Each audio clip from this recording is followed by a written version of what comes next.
Welcome back to Fractured Folklore. Get yourself a cozy drink and settle in. Today's stories are all Scottish folk tales, and as it so happens, they're just a little bit spooky, fitting for being halfway to Halloween. Let's dive in.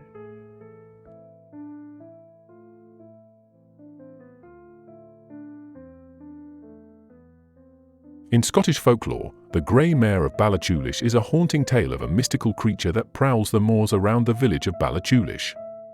The story goes that the mare appears on misty nights, her coat blending seamlessly with the fog, making her nearly invisible until she's upon you.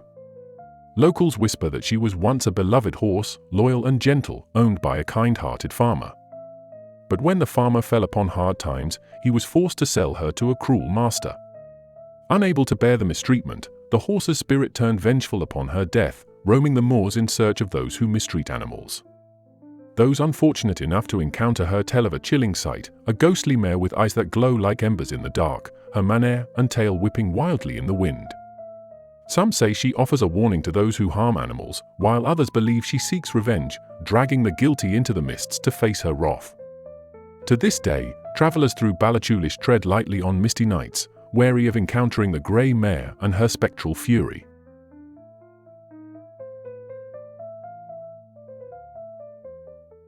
Nuckelavee by W. Trail Denison in the Scottish Antiquary. Nuckelavee was a monster of unmixed malignity, never willingly resting from doing evil to mankind. He was a spirit in flesh. His home was the sea, and whatever his means of transit were in that element, when he moved on land, he rode a horse as terrible in aspect as himself. Some thought that rider and horse were really one, and that this was the shape of the monster. Nuckelavee's head was like a man's, only 10 times larger, and his mouth projected like that of a pig, and was enormously wide. There was not a hair on the monster's body, for the very good reason that he had no skin.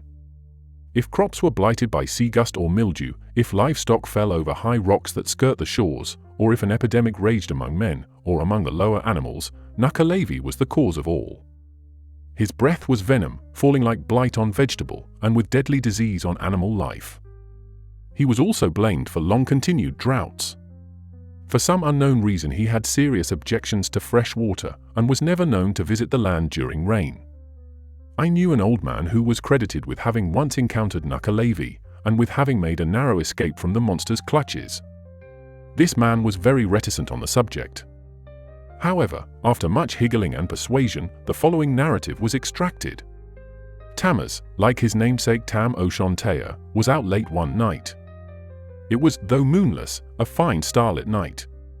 Tammuz's road lay close by the seashore, and as he entered a part of the road that was hemmed in on one side by the sea, and on the other by a deep freshwater loch, he saw some huge object in front of, and moving towards him.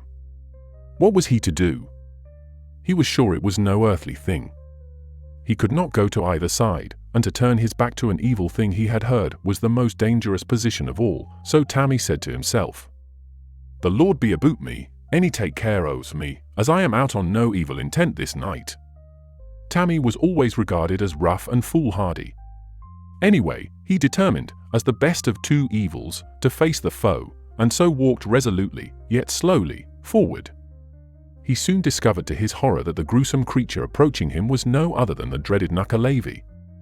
The lower part of this terrible monster, as seen by Tammy, was like a great horse with flappers-like fins about his legs, with a mouth as wide as a whale's, from whence came breath like steam from a brewing kettle. He had but one eye, and that was red as fire. On him sat, or rather seemed to grow from his back, a huge man with no legs, and arms that reached nearly to the ground. His head was as big as a clew of cement, a clew of straw ropes, generally about 3 feet in diameter, and this huge head kept rolling from one shoulder to the other as if it meant to tumble off. But what to Tammy appeared most horrible of all was that the monster was skinless. This utter want of skin adding much to the terrific appearance of the creature's naked body, the whole surface of it showing only red raw flesh, in which Tammy saw blood, black as tar, running through yellow veins, and great white sinews, thick as horse tethers, twisting, stretching, and contracting as the monster moved. Tammy went slowly on in mortal terror, his hair on end, a cold sensation like a film of ice between his scalp and his skull, and a cold sweat bursting from every pore. But he knew it was useless to flee, and he said, if he had to die, he would rather see who killed him than die with his back to the foe. In all his terror, Tammy remembered what he had heard of Nuckelavee's dislike to fresh water, and, therefore, took that side of the road nearest to the loch. The awful moment came when the lower part of the head of the monster got abreast of Tammy. The mouth of the monster yawned like a bottomless pit. Tammy found its hot breath like fire on his face. The long arms were stretched out to seize the unhappy man. To avoid, if possible, the monster's clutch, Tammy swerved as near as he could to the loch. In doing so, one of his feet went into the loch, splashing up some water on the foreleg of the monster, whereat the horse gave a snort like thunder and shied over to the other side of the road, and Tammy felt the wind of Nuckelavee's clutches as he narrowly escaped the monster's grip. Tammy saw his opportunity, and ran with all his might, and sore need had he to run, for Nuckelavee had turned and was galloping after him, and bellowing with a sound like the roaring of the sea. In front of Tammy lay a rivulet, through which the surplus water of the loch found its way to the sea, and Tammy knew, if he could only cross the running water, he was safe, so he strained every nerve. As he reached the near bank, another clutch was made at him by the long arms. Tammy made a desperate spring and reached the other side, leaving his bonnet in the monster's clutches. Nuckelavee gave a wild, unearthly yell of disappointed rage as Tammy fell senseless on the safe side of the water.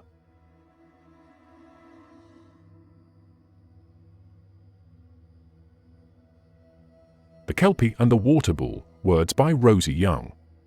Long ago, on the island of Isla, there lived a crofter with a huge stock of cattle.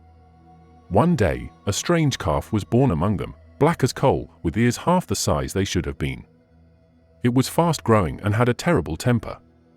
The wise woman of the island recognized it for what it was at once and instructed the farmer to lock the calf in the barn for at least 7 years, fed on the milk of 3 cows. The wise woman was well respected, and so the farmer heeded her advice. Many years later, the crofter's daughter was grazing the cattle down by the loch. She had heard it was haunted by a dangerous water horse, but felt quite safe sitting down by bank with the cows. She was unconcerned when a young man approached her. He wore fine clothes and had long dark hair, and a smile she found quite charming. So when he asked her to do him the favor of combing his hair, she was happy to oblige. He lay down with his head in her lap, and she began to unknot his hair, but to her dismay she found it was tangled with water weeds, such as only grew in the depths of the loch. She knew that if she screamed it would be the death of her, so she kept her fear to herself, and continued to work at his hair until he fell asleep. Then she carefully untied her apron strings and slid the apron slowly onto the ground with his head still resting on it. Heart-pounding, she leapt to her feet and took off towards home. She was nearly at the houses when she heard the thundering of hoofs behind her. She glanced over her shoulder to see the stranger, now in the likeness of a horse, was nearly upon her. "The bull house!" cried the wise woman from her cottage. "Open the bull house!" The crofter's daughter rushed to the barn and flung open the doors. The water bull sprang from the barn, cast its gaze about the scene, then rushed to meet the water horse. The two clashed and fought, driving each other all the way to the sea, and none could tell which would best the other. The next day the body of the bull was found on the shore, blooded and spoiled, and the water horse was never seen nor heard from again.